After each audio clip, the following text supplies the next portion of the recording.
Hello, friends. How you all doing? Hope you all had a great week. Welcome to the fourth episode of #NoFilter.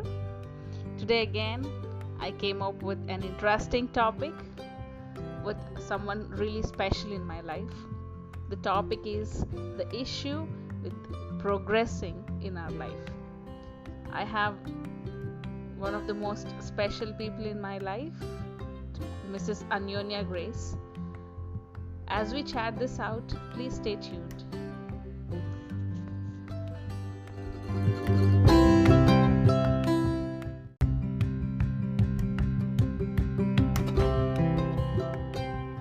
Hi Grace, Hi Manita, how are you doing? I'm doing great. How are you? I'm good. I'm really excited to have you in the fourth episode of #NoFilter. I'm really excited too. That's really nice. So today's topic is the challenge of progressing. Yeah. So I'm excited to throw in some questions at you because over the years, as far as I've known you, I love talking issues like these that are sensitive because you have unique wisdom regarding them. Praise God. Thank you. So without any delay, let me jump into the interview. Okay. So my first question is, how do you define progress to be? Progress to be. Mm-hmm. We shouldn't be stuck down. Mm-hmm. We should move on. Okay, if there should be any lagging. That is what progress to be. So according to you, progress is not staying stuck, but moving along. Yes. Not allowing any lag to happen, but just to move ahead. Yes, moving ahead. That's really nice. So have you ever experienced challenging situations in your life where you felt that the progress is a challenge? Yes, Manika. I have faced a lot of situations like that. And thank God for those situations because those situations made me who I am right now. That's amazing. That's really amazing. I mean, you're one of those few people who said that because of those tough situations, the challenges that I faced, I grew stronger. That's really nice to know. So my next question is, okay, the opposite of progress is staying stuck, you said, right? Yes. So have you faced any situations where you faced the stuck up phase, like where you were stuck? Yes, Manika, I faced those situations, stucking up. I don't want to come out of it. So I want to. Yes, I faced those situations. Okay, so give me a walk along these paths. How did it feel to stay stuck in? It feels very tiring, suffocating. Mm-hmm. It kills our hearts. It will make us lose hope and extremely, depressing, and makes us anxious also sometimes. It gives us anger because we couldn't control our feelings and our emotions. It eventually leads us to burst out and we will feel so anger, anxious, panicking, tiredness. Everything will be there. Okay, so it's a mixture of all the emotions and they're all over the place. That's what you just said. Yes. Okay, so let me ask you the next question. Has there been any phase in your life where you felt that I don't think I can move on, I don't think I can progress, I would rather like to stay stuck in here? Have you felt, at any point, have you felt like this? Yes, Manita, I'll give you an example. Mm-hmm. I was been trying to clear my exam, where I tried for 5 years. Mm-hmm. All the time I was like failing that exam, couldn't able to clear, and I felt so stuck. It made me so depressive. I was like so anxious. I felt I lost hope in myself, and self-confidence was not there in me. And I always thought that this is not for me. I'm a loser. I couldn't do anything. Even though I tried, but this is not happening for me. Self-pity, everything came and eventually lead me into a depression. Oh, okay. So what you meant to say is that you did not feel like staying stuck in, but because you were in a stuck-up situation for so long, that now you lost all hope, that you didn't even feel like you were progressing again.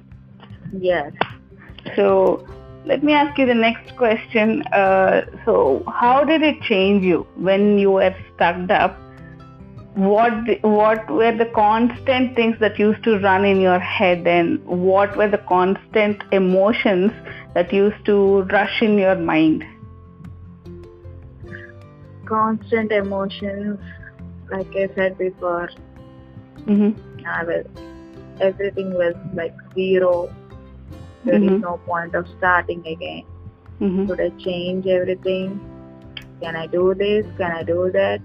And everything will be judging us, and we couldn't take all those comments also, and we couldn't make any progressive step further. We don't know what we need to do, and we always feel like this is my life. This is what meant to happen for me. Okay, let me live like this.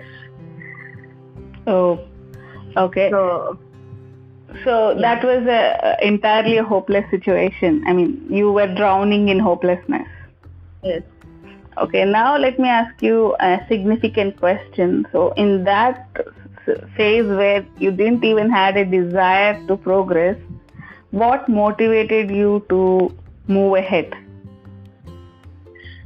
It's a really interesting question. The answer is God. Wow.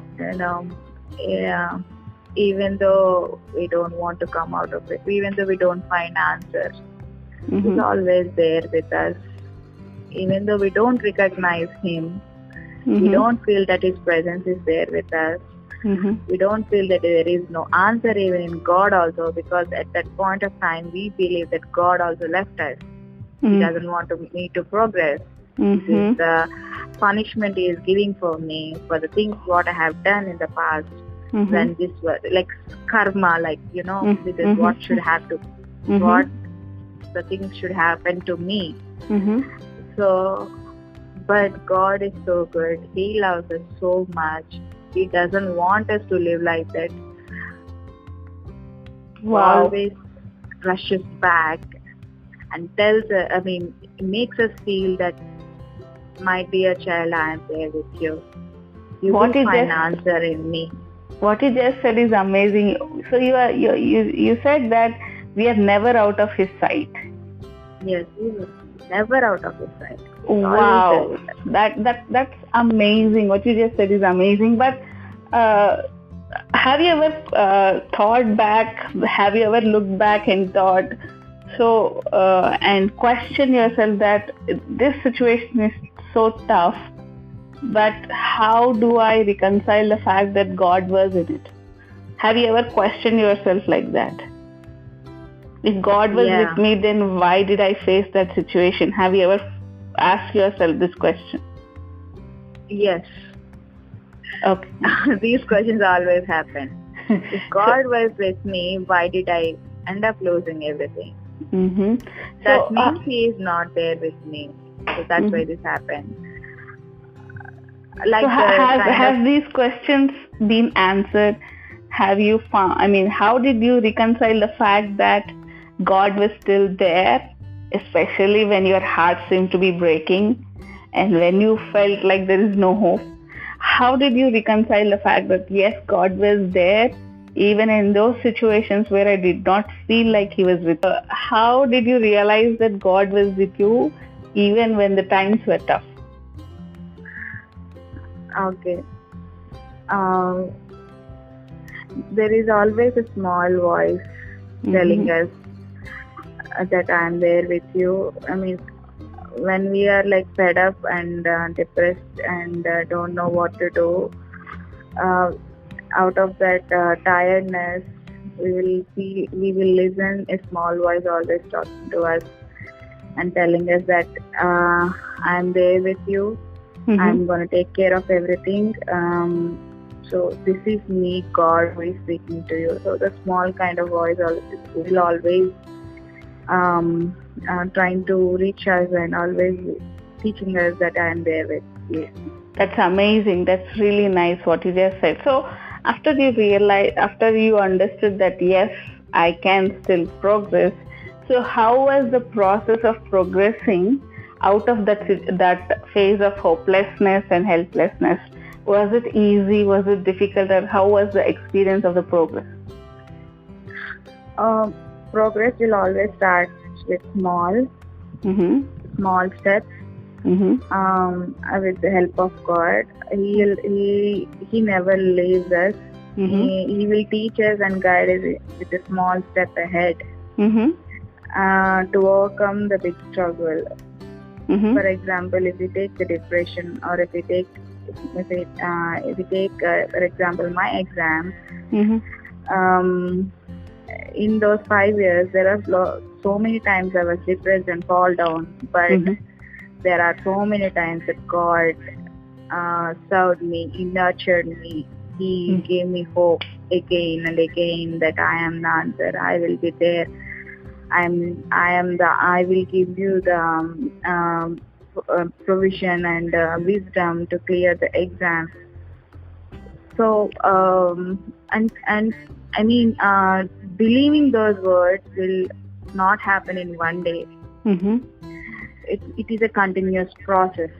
Believing in God is a continuous process. The more we experience Him, the more we realize that He is loving us, the more we fall back into His arms. Wow. So what you just said is that it might not seem to be easy from step one. Yes. But as we continue trusting God to lead us out of the situation, it gets easy and easy. Yes. Okay, that's really nice. So let's wind this discussion with any kind of suggestion if you would like to give to somebody who seem to be feeling to be stuck and not able to or not willing to progress in their life. Yes, Manita.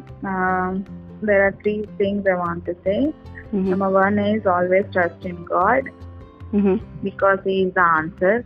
No one can do anything for you except Him. He made everything possible for us on cross. Made the divine exchange for us. He made us righteous. He made us winners.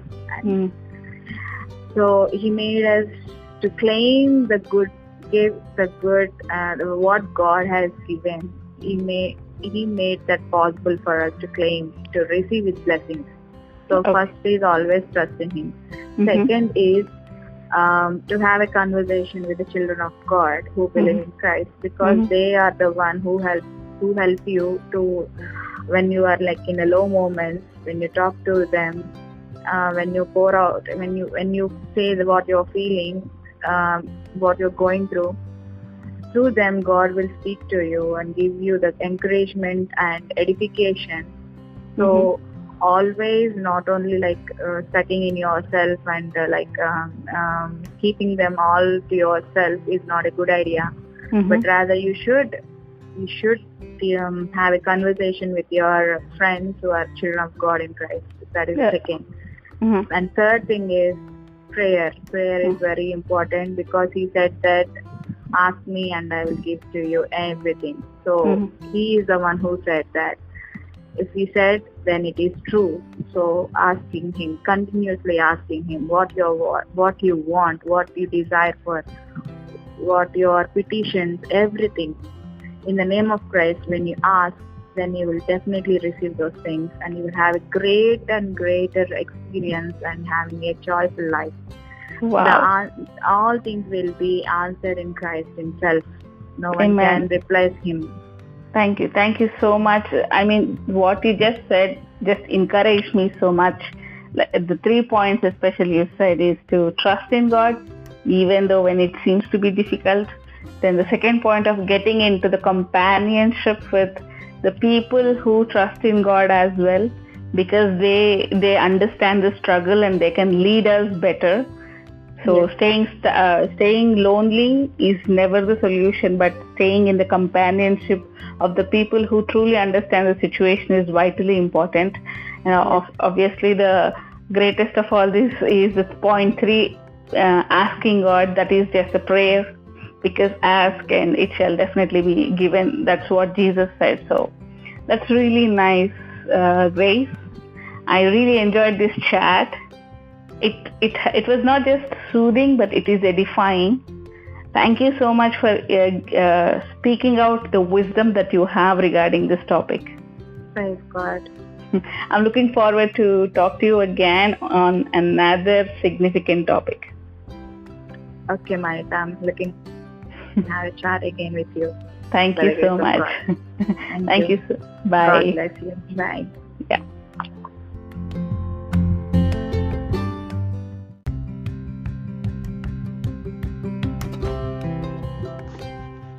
So friends, #NoFilter winds up this week with the beautiful conclusion that has been given by Grace. We are praying for everyone who seem to be stuck in a situation and you don't seem to find a way out.